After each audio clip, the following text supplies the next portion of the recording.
Buenas tardes a ustedes. La verdad es un verdadero honor que estén ustedes aquí esta tarde.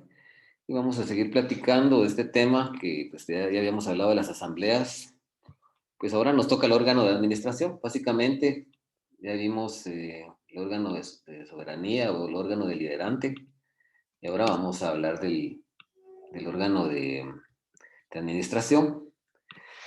Pues básicamente, el órgano de administración eh, tiene a su cargo representar a la sociedad, va a ser la cara visible de la sociedad, va a representar a la sociedad tanto judicialmente como extrajudicialmente.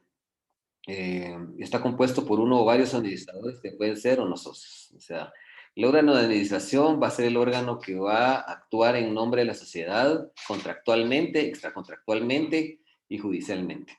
O sea, que va a representar a la sociedad. Para esto es importante establecer que ese órgano puede ser unipersonal o puede ser colegiado, como lo vamos a ver a continuación. Unipersonal es que eh, un solo es el administrador, se le llama gerente general o administrador único, y cuando son varios administradores, pues es un consejo de administración, que van a deliberar y votar como lo harían los socios pues, en una asamblea o en una junta. Si nosotros analizamos el artículo, analizamos un poquito el artículo 4 del código, se refiere un poco a este tema, y dice administración.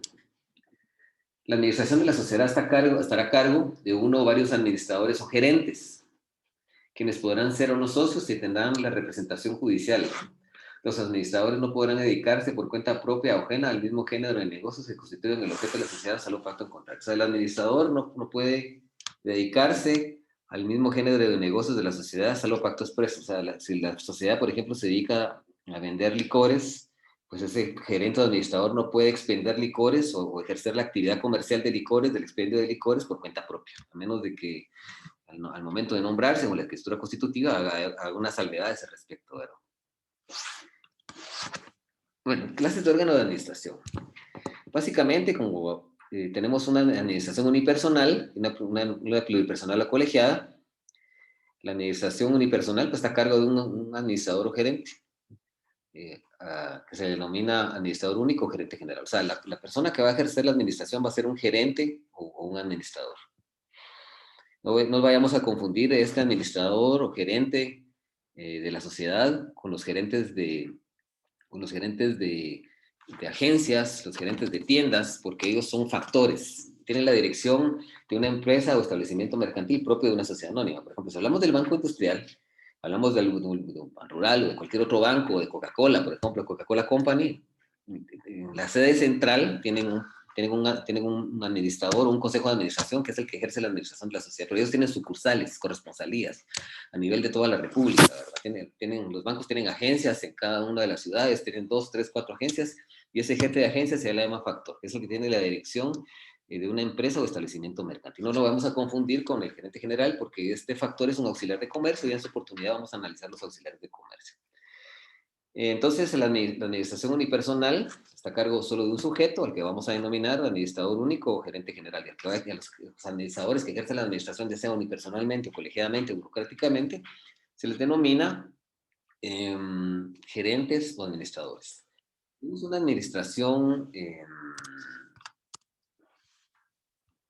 pluripersonal o colegiada, que está a cargo de varios administradores o gerentes que actúan conjuntamente. En caso de existir desacuerdo de algunos, prevalece el voto de la mayoría. Es decir, estos sujetos también van a deliberar, van a votar y van a aprobar las decisiones a través del voto, ¿verdad? El órgano de administración va a hacer constar sus decisiones pues, en un libro de actas. Nosotros vamos a ir analizando un poco la que es importante. El artículo 45 establece el nombramiento de administradores. Salvo pacto contrario, el nombramiento y la remoción de los administradores será por resolución de socios. ¿Qué quiere decir eso? Quien va a nombrar a los administradores son los socios en asamblea general o en junta general, un órgano de soberanía. Porque dice aquí, salvo pacto contrario, el nombramiento y remoción de los administradores será por resolución de socios. Es decir, se tiene que hacer a través de una asamblea o junta, salvo que la escritura establezca que no, y otorgue la facultad a un socio específico o al etcétera, ¿verdad? Pero aquí es claro en ese sentido. El artículo 46 del Código de Comercio establece en las sociedades no accionadas, cuando el administrador sea socio y en el contrato se pacte su inamovilidad, solo podrá ser removido judicialmente por dolo, culpa, incapacidad o incumplimiento de sus obligaciones.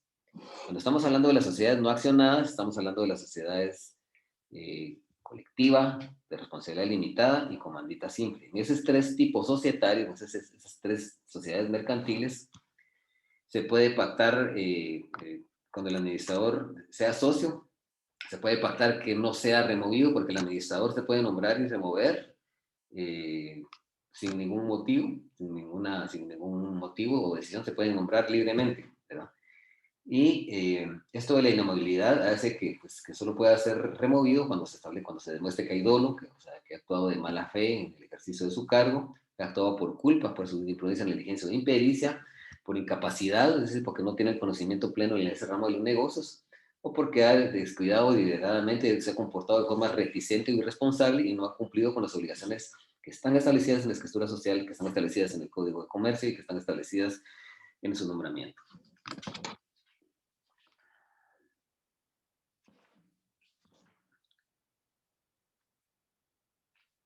Bueno, el artículo 47 dice facultades de los administradores. Los administradores o gerentes tienen por el hecho de su nombramiento todas las facultades para representar judicialmente a la sociedad de conformidad con las disposiciones de la ley del organismo judicial. El artículo 87 de la ley del organismo, perdón, el artículo 188 y 195 regula lo que es el mandato judicial, toda la regulación del mandato judicial, a quienes se les puede otorgar mandato judicial, que nosotros sabemos que son parientes o son personas, tienen que ser abogados, y todas las obligaciones que emanan de ese mandato judicial. El artículo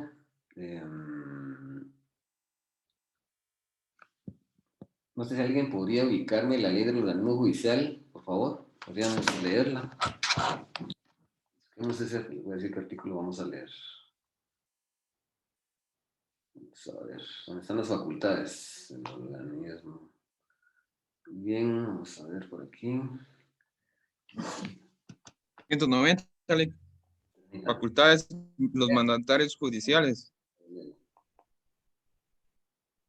Ese. Bueno. Los mandatarios judiciales, por el todo hecho de su nombramiento, tendrán las facultades suficientes para realizar toda clase de actos procesales. Necesitan facultades especiales, especialmente conferidas para A. Prestar confesión y declaración de parte. B. Reconocer y desconocer parientes. C. Reconocer firmas. D. Someter los asuntos a decisión de árbitros nombrarlos o promoverlos. E. Denunciar delitos y acusar criminalmente. F. Iniciar o aceptar la separación o el divorcio para sufrir a las juntas de reconciliación y resolver lo más favorable a su poder dante y para intervenir en juicio de nulidad de matrimonio. G. Prorrogar competencia. H. Allanarse y desistir del juicio, de los ocursos, recursos, incidentes, excepciones y de las recusaciones, así como para renunciarlos. Y celebrar transacciones y convenios son relación al litigio. J. Condenar obligaciones y conceder, esperar y quitas. K. Solicitar o aceptar adjudicaciones de bienes en pago. M. Aprobar liquidaciones y cuentas. N. Surtir el mandato total o parcial, reservándose o no su ejercicio y otorgar los mandatos especiales para las que estuviere facultado. Ñ. Los demás casos establecidos en las demás.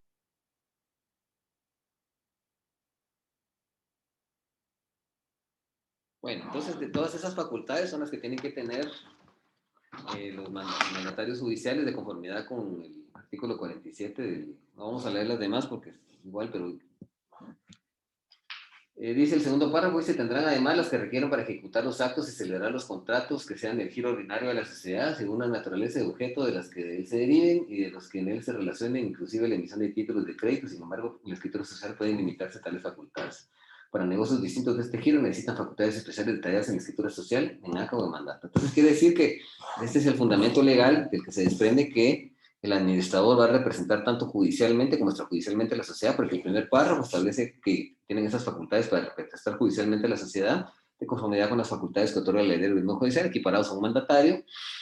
Y el segundo párrafo del artículo 47 nos habla de negocios que tengan que ver con el giro de la sociedad, con celebrar contratos, realizar cualquier acto o contrato propio del objeto social de la sociedad, y para negocios distintos del objeto social de la sociedad o distintos de para los que él está facultado, distintos de los que están contenidos en la escritura social, pues él necesita que los socios en el pleno de una asamblea general lo faculten para realizar ese tipo de actos, ¿verdad? Delegación, dice, a menos que la escritura social lo autorice, el administrador no puede delegar en otro la administración o la representación, ni nombrar sustitutos sin el previo consentimiento unánime de los socios. Para conferir poderes especiales y revocarlos, si estuviera facultado. Podrá conferir poderes especiales y revocarlos si estuviera facultado. O sea que el administrador no puede delegar en otra persona su función de administración. No puede delegarlo. O sea, eso es un principio inadmisible. Y otra cuestión que es muy importante de que nosotros podamos entender es que no puede conferir mandatos especiales, ni tampoco puede revocarlos, a menos de que en la escritura social se le haya facultado a otorgarlos para poder otorgar poderes, revocarlos, y que también eso, en su nombramiento se den esas facultades. Si no tiene facultades para poder conferir ese tipo de mandatos especiales o revocarlos, eh, entonces los socios tendrían que decidir en una asamblea o junta para darle esas facultades. Y se habla de poderes especiales porque básicamente va a otorgar mandato y ahí se puede, haciendo una operación exegética, se establece que va a ser para para una gestión determinada, ¿verdad? No para el conglomerado de gestiones que el administrador tiene dentro del ejercicio de su gestión. Dice administración conjunta. Cuando fueren dos administradores y la escritura social no especifiquen las facultades y atribuciones de cada uno, procederán conjuntamente y la oposición de uno impedirá la realización de los actos o contratos proyectados para el otro. Si los administradores conjuntos fueron tres o más, decidirá el voto de la mayoría en caso de contrato. Es decir, cuando es una administración pluripersonal o colegiada, en ese caso en particular, la oposición, varios administradores tienen que ponerse de acuerdo para ejecutar ciertos y determinados actos propios de su gestión. Si hubiera desacuerdo entre ellos, si fueran 5 administradores, ellos tienen que votar, y entonces 3 ganaron, entonces van a ejecutar el acto, el cual está permitido, ordenado por la ley en el contrato social. Pero si se realiza la votación y se establece que de los 5 no hay mayoría, sino que la mayoría es 4-1 o 3-2, etcétera, entonces ahí no pueden proceder. Decidir el voto de la mayoría.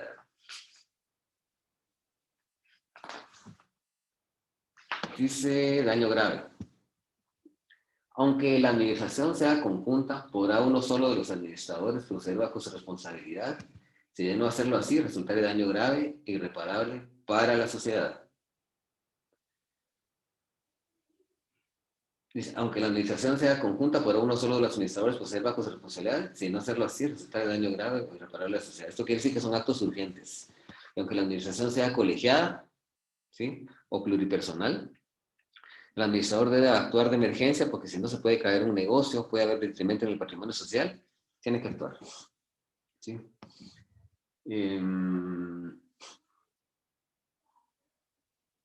Dice, el acto o contrato ejecutado en estas condiciones sufrirá efectos respecto a terceros de buena fe y el administrador que lo hubiera celebrado responderá a la sociedad por los perjuicios que le causaron. O sea, lo interesante de esto es que él tiene que realizar actos urgentes que sean necesarios para la actividad comercial de la sociedad, para el objeto social. Puede realizarlos, sin necesidad de que los otros, el resto, voten y aprueben esa gestión que él está haciendo, de representación. Pero lo importante es que si en esa gestión esos no son actos urgentes y actúe al margen de la ley provocando algún daño o perjuicio a la sociedad lo puede demandar reclamando esos daños y perjuicios. Dice, El artículo 51 dice uso de la razón social. La razón social, recuérdense que habíamos establecido la razón o denominación social, es el medio que establece la ley para que una sociedad mercantil pueda identificarse y pueda distinguirse de otras sociedades mercantiles en el mundo comercial, ¿verdad? Entonces, uso de la razón social dice, solo a los administradores o al mandatario facultado corresponde el uso de la razón o denominación social. O sea, ¿quién es el que va a usar la razón o denominación social? Los administradores o los mandatarios que sean facultados por el uso de esa razón o denominación social.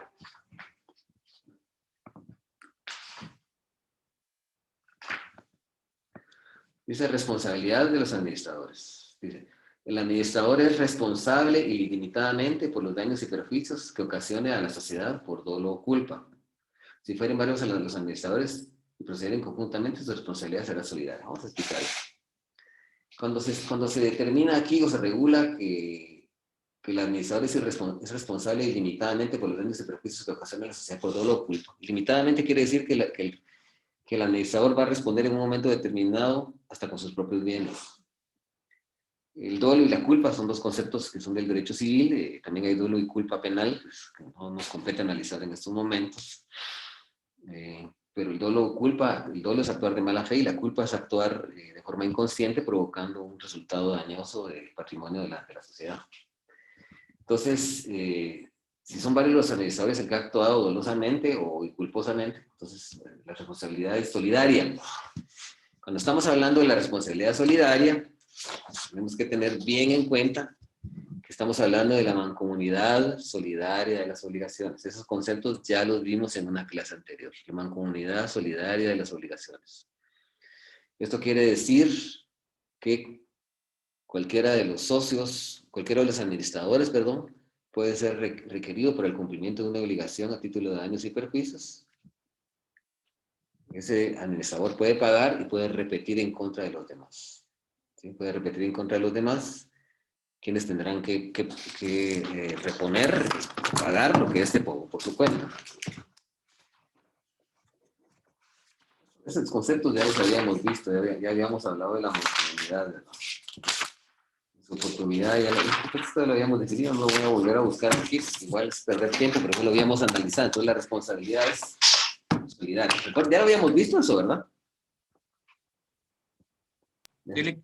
Bueno, entonces, eso se refiere a la solidaridad. La mancomunidad, cuando en materia mercantil, vean ustedes el término solidaridad, no es que sean solidarios, que se abracen, que se den cariño, que se den motivación, que se apoyen porque si se murió alguien, no. El término de solidaridad es ese. Al momento de responder de las obligaciones, responden todos. A cualquiera de ellos se le puede exigir el cumplimiento de la obligación. El que pague puede pagar la deuda de todos y repite contra los demás. Ese es el objetivo de la solidaridad. Bueno, dice, es nula toda estipulación que tiende a eximir a los administradores de esta responsabilidad o bien a limitarla. Quedan exentos de esta responsabilidad los administradores que hubieran hecho constar su voto disidente. ¿Qué quiere decir esto? Que cualquier estipulación contenida en la escritura social o contenida en el nombramiento de los administradores que establezca que los socios no tienen una responsabilidad, que los administradores no tienen una responsabilidad solidaria, eso se tiene por no puesto y siempre será solidaria. El socio que ha votado, el administrador que haya votado en contra de esa decisión de los administradores queda a salvo y no tiene ninguna responsabilidad. Bueno, dentro de esta diapositiva, como último presupuesto, establece que la administración va a hacer constar sus decisiones en un libro de actas. ¿Sí? Así como eso ya lo habíamos analizado una vez, lo vamos a volver a leer otra vez para que nos quede bien claro, porque lo leímos cuando hablamos de las asambleas y juntas. Pero es bueno volverlo a leer porque también es aplicable para los administradores, cuando son colegiados, cuando es pluripersonal la administración, porque cuando es una sola, no van a deliberar. Dice, las sociedades mercantiles llevarán un libro de actas de juntas generales de socios o asambleas generales de accionistas, según sea el caso. Eso ya lo sabíamos. Dice, la administración, independiente de que esté compuesta por uno o varios administradores, escuchen esto, está obligada a llevar un libro de actas en el que se harán constar las resoluciones que adopte. O sea, no importa que sea un administrador o único, un administrador unipersonal o si es una pluripersonal con mayor razón, tienen que llevar ese libro de actas donde van a hacer constar las resoluciones que se adopten. Adicionalmente, cuando sean varios los administradores, se deberá hacer constar que hubo deliberaciones, si fuera el caso, y que han procedido a las resoluciones adoptadas. O sea, los administradores tienen que hacer constar que si tienen ciertos temas que van a, ellos sobre los cuales van a deliberar, quiere decir deliberar, cuando están deliberando es cuando ellos se están poniendo de acuerdo si van a tomar, si van a aprobar una decisión o la van a improbar con el voto. Ese es el proceso de deliberación donde ellos están ejerciendo una operación exegética, perdón, una operación intelectiva, están ideando ellos si van a tomar una decisión o no y la van a aprobar con el voto. Cuando ellos están deliberando es porque están maquinando, están pensando, están discerniendo si van a tomar una decisión o no. Ya cuando lo exteriorizan y votan, pues ya plasman esa deliberación a través del voto, ¿verdad? Dice, las actas que se asientan en los libros, tanto para juntas generales de socios como para asambleas generales de accionistas, deberán contener además los siguientes requisitos, dice. Número de junta, lea, lugar y fecha y hora de inicio de la reunión, forma y constancia de la convocatoria, verificación del quórum, indicación de quiénes fungirán como presidente y secretario de la sesión correspondiente, agenda, decisiones adoptadas, el número de votos emitidos a favor o en contra, la fecha, lugar y hora de determinación, firma del presidente y secretarios designados. Las actas que se asienten en los libros de actas de administración deberán contener los siguientes requisitos. Dice, número del acta, lugar y fecha y hora de la sesión, forma y antelación de la convocatoria, nombre de los administradores presentes o representados, agenda, que habíamos dicho que es el elemento material que contiene todos los asuntos que van a ser conocidos, deliberados y votados, pues no solo por los administradores en su momento en el lugar de administración, sino también en una asamblea general o una junta general. Decisiones adoptadas y el número de votos emitidos a favor y en contra, la fecha y hora de su terminación, la firma del presidente y secretario designado. Cuando por cualquier circunstancia no pudiera asentarse un acta en el libro respectivo, se asentará ante notario, quien actuará como tal, debiéndose cumplir en lo aplicable con las formalidades contempladas en el artículo anterior. En la misma deberá incorporarse al libro de actas correspondiente como anexo en un plazo no mayor de 15 días, contados a partir de la fecha en que se autorice el acta bajo responsables de administración, haciendo constar dicha anexión en una razón que se coloque siguiendo el orden de folios del libro respectivo. O sea, cuando no se puede levantar en el libro respectivo, porque se perdió el libro, porque se quedó en un lugar distinto, no se encuentra el libro por alguna circunstancia, entonces se puede levantar ante notario, se va a incorporar en un término mayor de 15 días como anexo al libro, y se le va a levantar una razón en el lugar donde debería ir el acta, haciendo constar que pues, fue celebrada ante notario, con los anexos del libro se encuentra el acta, suscrita autorizada por el notario. Cuando los administradores están actuando, están representando a la sociedad, ya sea que están representándola en juicio, están celebrando algún acto o contrato en nombre de la sociedad, tienen facultades para hacerlo, ¿verdad? Las facultades están otorgadas en la escritura constitutiva y en un resumen de ellas tendrá que estar en el acta notarial de nombramiento del administrador. Pero ¿qué sucede si no hay facultades? Si ese administrador no tiene facultades para un determinado negocio. ¿Qué pasa si es una farmacéutica y este sujeto solo tiene facultades para poder expender los productos, para comprar materia prima, para producir fármacos, y por ejemplo no tiene facultades para poder comprar un terreno, no tiene facultades para comprar un camión? Pues la lógica nos empuja a establecer que eso se tiene que los socios tendrán que resolverlo en una asamblea general o junta general, y aquí lo dice. Falta de facultades. En los casos en que el administrador no tenga facultades para determinado negocio, los socios resolverán. ¿Y cómo van a resolver los socios? No le van a decir, mire, sí, haga el negocio, no. Tienen que celebrar una asamblea. Si es una sociedad por acciones. Si no es por acciones, tienen que celebrar una junta general y ahí acordarlo y darle esas facultades.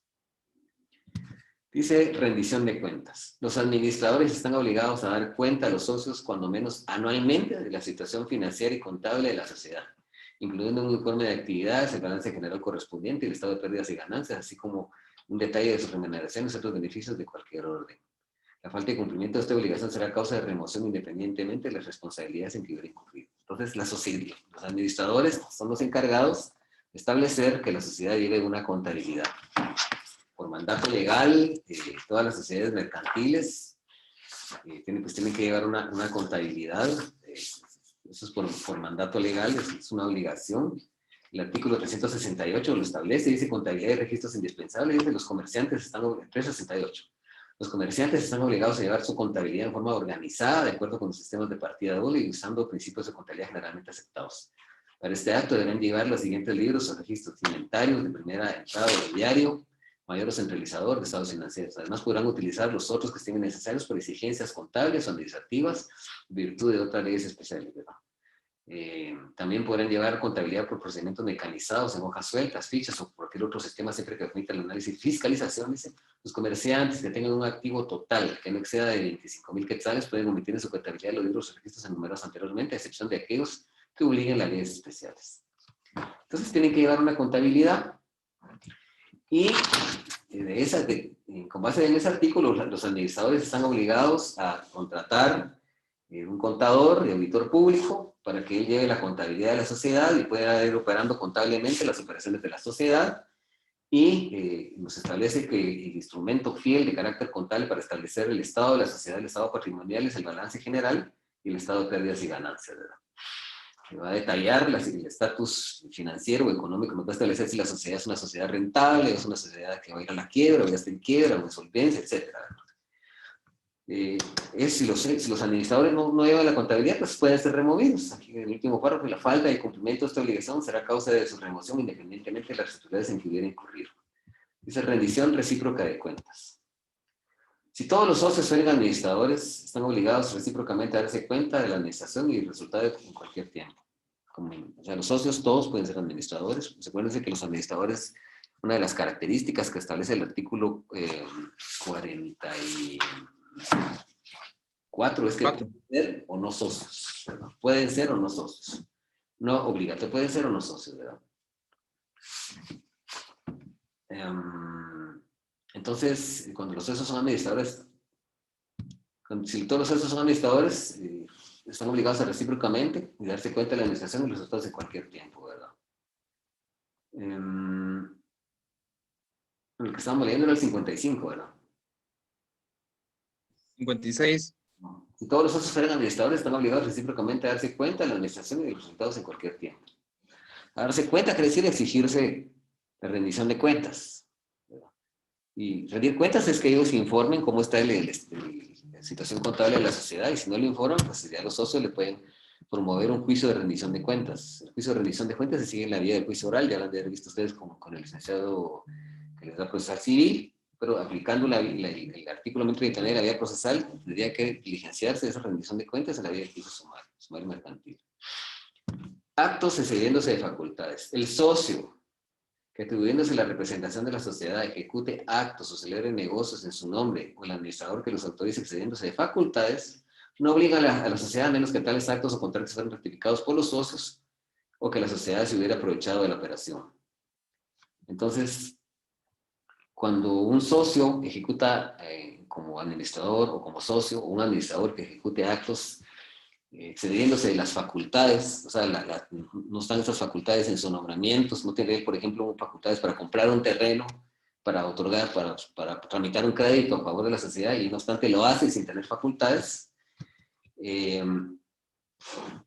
esos actos excediéndose de facultades no obligan a la sociedad.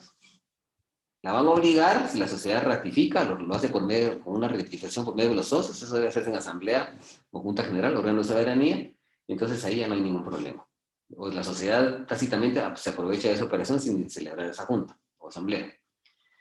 Dice, en cuanto a los títulos de crédito, se trae lo dispuesto en el artículo 406 de este código. Muy temprano explicar eso. Esto habla de la representación aparente. No hemos explicado títulos de crédito.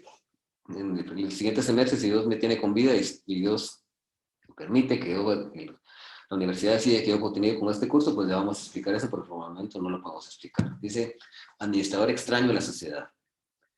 Dice, escuchen esto es muy interesante. Todo socio, y habla de socios no accionistas, todo socio tiene derecho a separarse de la sociedad cuando, a pesar de su voto en contra, el nombramiento del administrador recaiga en persona extraña a la sociedad. Esta disposición solo es aplicada en sociedades, no es aplicable a las sociedades por acciones, por eso habla de socios. Porque cuando estamos hablando de socios, estamos hablando de sociedades no accionadas, sociedad de responsabilidad limitada, sociedad en comandita simple y sociedad colectiva. Cuando el nombramiento en ese tipo de sociedades recae en una persona extraña a la sociedad, entonces el socio se puede oponer. se puede oponer, ¿verdad? Se puede oponer y su forma de oposición es separarse de la sociedad. El socio disidente se separa de la sociedad. Esto no se aplica para las sociedades por acciones, que son la sociedad en comandita simple, en comandita por acciones, y la sociedad de emprendimiento. Bueno, vamos a hablar ahora del órgano de fiscalización. No sé si tienen alguna duda del órgano de administración, alguna cuestión que haya quedado en el tintero, que no haya quedado a ustedes. A veces hablo un poco rápido, no sé, a veces hablo un poco rápido, cuando vaya muy rápido y no entiendo, ustedes traten de hablarme, de ponerme una pausa para que ustedes puedan captar bien las ideas. Pero no sé si hay alguna duda con respecto al órgano de administración o ya podemos continuar. Momento, noble.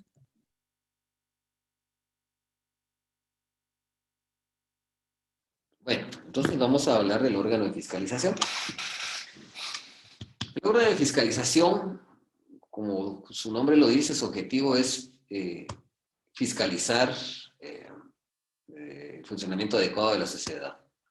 Y va a fiscalizar la actividad de los administradores. Esto lo va a hacer, esta fiscalización la va a hacer a través de una inspección, supervisión, verificación, supervisión de las actividades de los administradores, con objeto de verificar si los administradores están cumpliendo con su mandato de administración, si están cumpliendo con las facultades que les fueron otorgadas de una forma fiel a la que establece el pacto social, a la que establece el contrato social y el nombramiento por el cual fue otorgado, que es un extracto de lo que está en la escritura constitutiva. Porque para que el socio pueda tener facultades, pueda actuar en determinadas facultades, eso tendrá que estar en la escritura constitutiva o tendría que haberse acordado en una asamblea general o junta general, ¿sí? Entonces, la función del órgano de fiscalización es verificar, supervisar, inspeccionar, analizar, verificar que los administradores estén cumpliendo con su función, que están cumpliendo de forma adecuada. Este órgano de fiscalización también se denomina órgano de vigilancia. En el artículo 64 de la sociedad colectiva se establece específicamente cuál es ese órgano de fiscalización. Y ahí lo dice específicamente, dice vigilancia. Los socios no administradores podrán nombrar un delegado para que a su costa vigile los actos de los administradores. Dice, los socios no administradores podrán, no dice deberán, es un derecho subjetivo el que hay ahí. Es una norma facultativa, no permisiva, no coercitiva. Los socios no administradores podrán nombrar un delegado para que a su costa vigile los actos de los administradores. Si no lo nombran, ese delegado en la sociedad colectiva, pues se entiende, que se establece, la lógica nos empuja a establecer que van a ejercer esa fiscalización los propios socios. Si esperen todos los administradores, hay una disposición legal atrás que acabamos de analizar que establece que tienen que rendirse cuentas recíprocas. Eso lo habíamos visto. El artículo 77 y el artículo que es de la sociedad en comandita simple y el artículo 83 de la ley, del artículo 77 nos establece que también en la sociedad comandita simple hay que nombrar un delegado para poder fiscalizar, porque nos cita supletoriamente algunos artículos de la sociedad en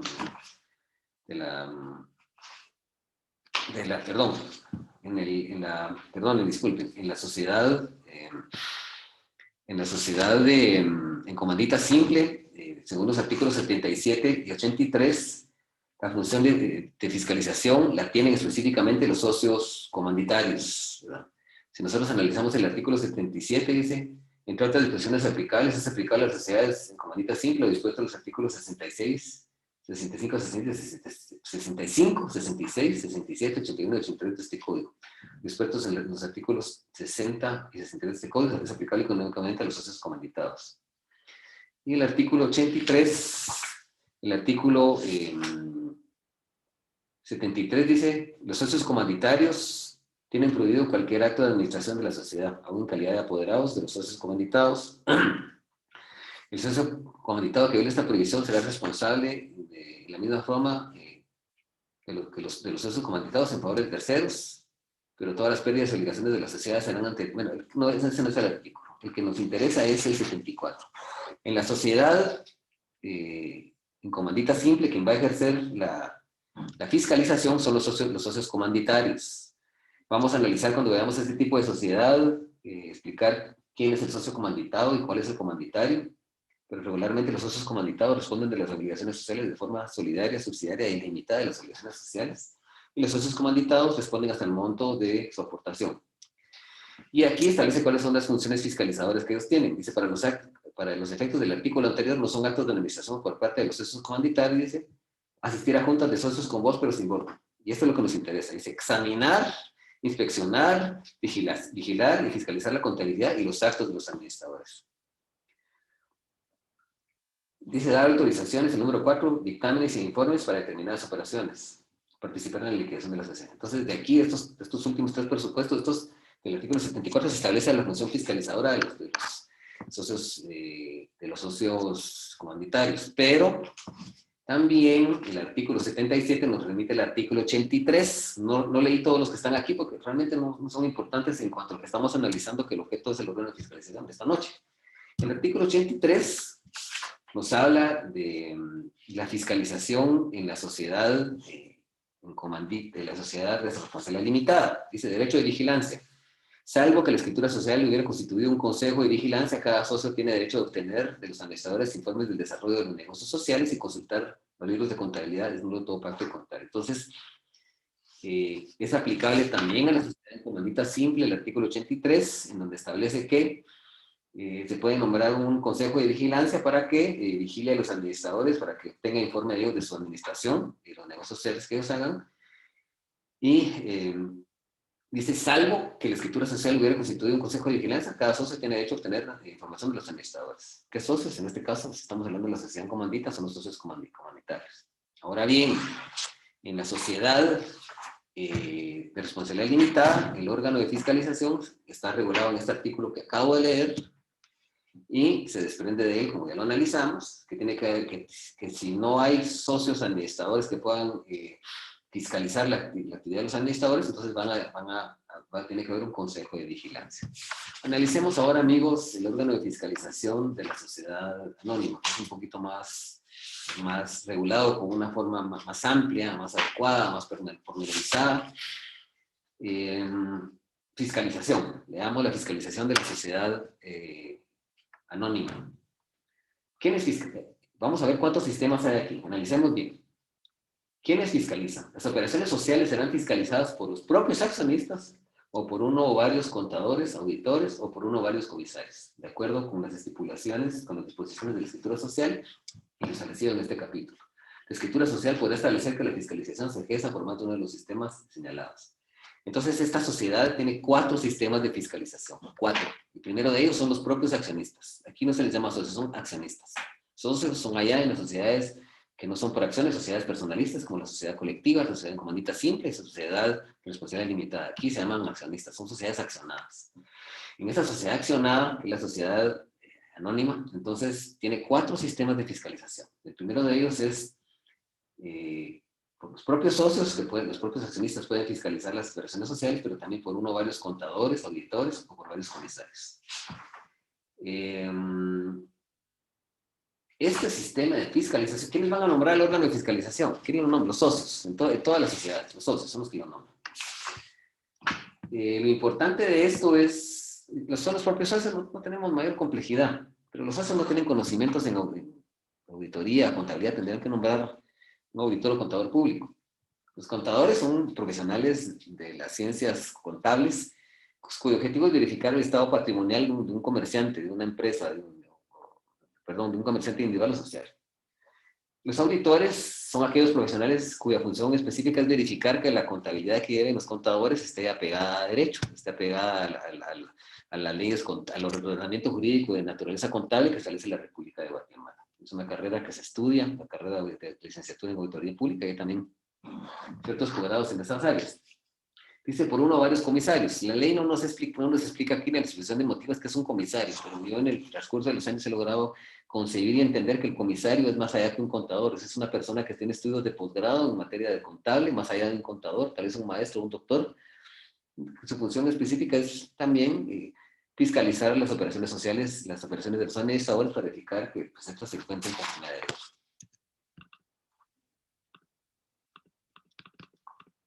Bueno. Prácticamente eso es lo que tendríamos que analizar en cuanto al órgano de fiscalización. No sé si ustedes tienen alguna duda en cuanto a eso, para que de una vez procedamos a disipar esas dudas, que creo que son importantes. Por favor. Sí, yo tengo una duda. En este artículo que acabamos de leer, usted dijo que este 184, usted dijo que los nombra son los socios, pero no sería la palabra correcta accionistas, por ser una sociedad accionada, o es indistinto. No, la verdad, mire, en la práctica, cuando usted esté asesorando a alguien, se va a dar cuenta que se utiliza la palabra socio o accionista de forma indistinta. Cometió el pecado de decir socio, pero igual es accionista, pero viene siendo lo mismo. Viene siendo lo mismo. Pero cuando estamos hablando de sociedades, de sociedades de capital, sociedades accionadas como la sociedad anónima, la sociedad en comandita simple, perdón, en comandita por acciones y la sociedad de emprendimiento, el órgano de fiscal, se debe utilizar la palabra accionista. Cuando estamos hablando de las otras, socio. ¿Por qué se puede utilizar, vamos a utilizar indistintamente? A veces nos emociona hablando, ¿verdad? Que estos temas son tan fascinantes, tan bonitos, que a veces uno se emociona mucho con esto, ¿verdad? Lo importante es que ustedes ya están conociendo este tipo de figuras que son interesantes, ¿verdad? No sé si tienen alguna, Gracias. ¿no? Bueno, vamos a leer algunos artículos del código que se han quedado en el tintero de los primeros. El artículo 11 ya lo vimos, ¿verdad? Yalik fue 12, una de las primeras, ¿no? también 13, igual, 14, sí, 15. ese no. Vamos a leer. Dice, las sociedades mercantiles se regirán por las estipulaciones de las escrituras sociales por las disposiciones del presente código. Ese es el fundamento legal para establecer que la normativa vigente y aplicable, que es ley para los socios o accionistas, es su contrato social, su pacto social, pero también al mismo tiempo la normativa del código de comercio. ¿Sí? Dice, contra el contenido de la escritura social es prohibido a los socios hacer pacto reservado o poner prueba alguna. O sea, los socios no pueden hacer pacto reservado, es decir, yo no voy a venir y voy a obedecer esta estipulación de la escritura social. Yo voy a poner prueba alguna, voy a hacer prueba para establecer que este mecanismo de normativa que se establece aquí, esta norma que está aquí, no debe ser aplicable. Voy a probar, hacer una operación exegética, voy a contratar unos abogados para que hagan una interpretación de esto para ver que esto es un derecho vigente en lo positivo. Eso es prohibido. Dice, la participación o toma de decisiones en asambleas, juntas, sesiones administrativas, el envío de convocatorias y cualquier comunicación entre los socios, entre los socios y la sociedad mercantil podrá realizarse por cualquier método de comunicación a distancia, según lo estipulado en la escritura social. O sea, eso es para las convocatorias a asambleas, a juntas, tanto de accionistas como de representantes legales de la sociedad. Eso puede hacerse por cualquier medio de comunicación, por correo electrónico, incluso pueden tener un chat de WhatsApp y ahí se hacen la convocatoria. Aquí lo permite esto. Dice, en caso que se utilicen tecnologías, eso es lo muy importante, en caso que se utilicen tecnologías que permitan la comunicación a distancia, se considera que el acto ocurrido en el lugar en que la sociedad tenga su domicilio. O sea, si los socios ahora por la pandemia se conectan por Zoom y hacen una asamblea en Zoom, esto se considera que el acto ocurrió en en el lugar donde la sociedad tiene su domicilio. Y aquí se equivoca la ley porque el domicilio es circunscripción departamental. Aquí tienen que hablar de la sede social, para mí, el lugar donde tiene fincado la sociedad, en la sede de sus operaciones, con sus oficinas centrales. Dice, para la validez de cualquier comunicación a distancia, la escritura social podrá determinar la aplicación de mecanismos previstos en la legislación nacional o cualquier otra alternativa que permita asegurar la autenticidad e integridad de las comunicaciones. El 16 ya lo leímos, ¿no? Yalik, ese ya. El 17 también, ¿verdad? Sí, El el 18, 18 no. ¿cómo? El, el 18 no. ¿No? Ese lo No. leímos. Bueno, lo vamos a leer otra vez. Dice, la persona que contrate en nombre de la sociedad antes de que ésta pueda actuar como persona jurídica será considerada como gestor de negocios de aquella y queda personalmente responsable de los efectos del contrato celebrado. Habíamos analizado esa oportunidad que cuando los socios comparezcan a otorgar escritura constitutiva tienen que comparecer en nombre propio. Y no pueden comparecer como gestor de negocios de otro socio. Ni ninguna persona como gestor de negocios. Tiene que ser ellos personalmente. Pero lo que sí es válido, completamente permisible y adecuado, es que una persona o un socio pueda contratar en nombre de la sociedad, realizar contratos o actos y va a obligar personalmente a la sociedad, pues, esta gestión de negocios. El 19 ya lo habíamos leído, ¿no? Yo no lo tengo subrayado. Dice, los cónyuges pueden constituir entre... Sí, ¿Cómo? ese ya lo habíamos leído, pero si quieres, continúa. Dice, los cónyuges pueden constituir entre sí y con terceros sociedad mercantil. Antes no se permitía eso, los cónyuges antes no podían constituir sociedad mercantil entre sí. Se permitía que constituyeran entre sí sociedad mercantil, pero tenían que tener un tercero con intermedio. Hoy no. Hoy pueden los cónyuges constituir sociedad mercantil entre ellos y también es permitido que lo hagan con un tercero. Pero ellos dos quieren ser socios, hacer una SA o una sociedad colectiva a la que ellos dispongan, lo pueden hacer. Dice, los extranjeros y las sociedades extranjeras, aunque no tengan domicilio en Guatemala, podrán participar como socios o accionistas de las sociedades de cualquier forma, salvo lo dispuesto en este código y leyes especiales. Es decir, sociedades extranjeras pueden ser socios de sociedades en Guatemala. Y voy a poner un ejemplo concreto.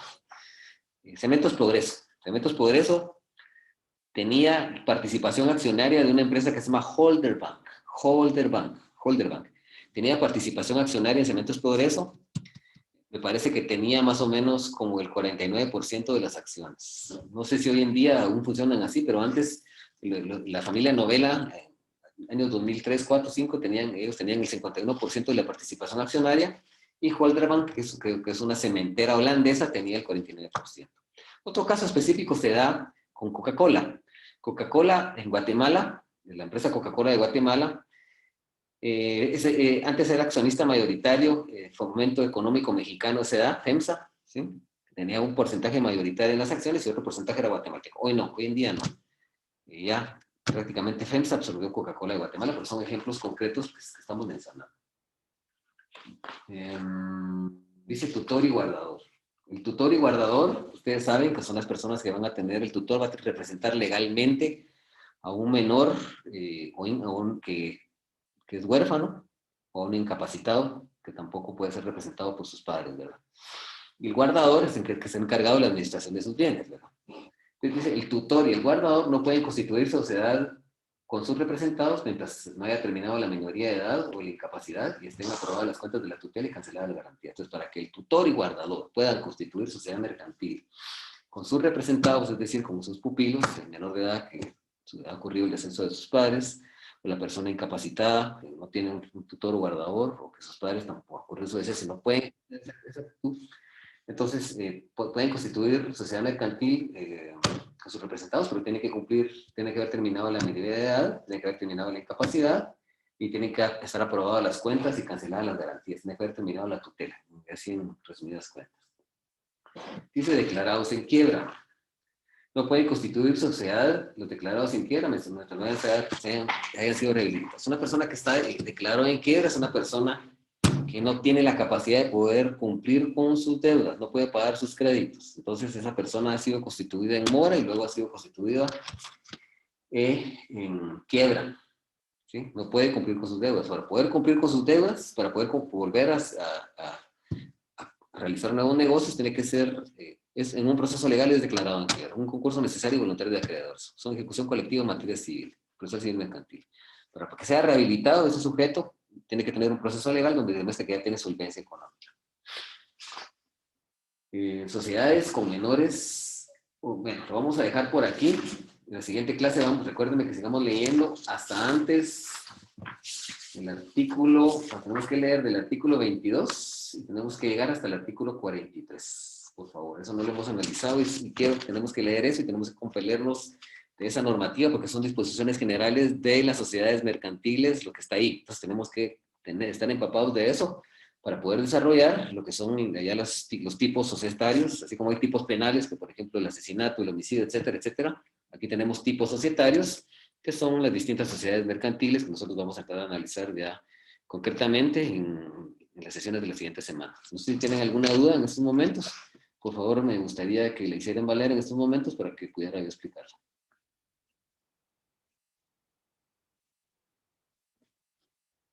¿Alguna duda? Un momento, por favor. Bueno, vamos a dejar aquí de nuevo el listado de asistencia.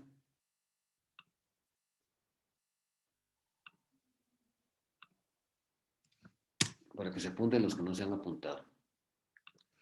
Bueno, siendo que ustedes no tienen dudas, entonces vamos a dejar esta sesión por aquí. Agradezco pues muy finamente que ustedes me hayan permitido haber llegado hasta sus hogares en esta noche y que todo pues sea de mucha paz en ustedes y mucho cuidado con el COVID. Tengan una feliz noche.